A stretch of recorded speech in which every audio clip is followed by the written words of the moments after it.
ခဲလုံးကြီးလာအောင်မေ့ရတယ်အေးလိုက်ချကွယ်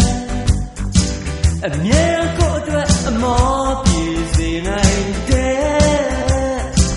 အရေးကလေးလားကွယ်စိတ်ကူးကြည့်မိတယ်နောက်ထပ်နဲ့20လာရောက်လာရင်အခုရပေါ်ပြီးများအလားတွေပိုလာအောင်မလားကိုအသက်ရဲ့အသက်ရဲ့မင်းပါမီကိုပြည့်မယ်မင်းတို့ကကိုခံပါမယ်အသက်ရဲ့မင်းကိုဘယ်တော့မှကောင်းမခါဘူးဟဲ့ဆိုရလို့မရှိသေးရဘူး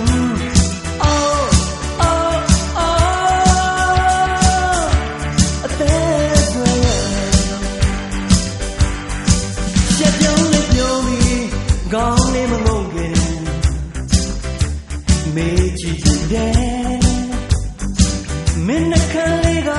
ချစ်တယ်ဆိုရအကိုကိုတသက်လုံးလောက်ကွယ်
အေးလိုက်ချကွယ်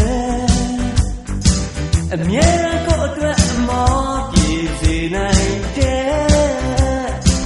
အရေးကလေးလားကွယ်စိတ်ကူးကြည့်မိတယ်နောက်ထပ်နဲ့20လာရောက်လာရင်အခုရ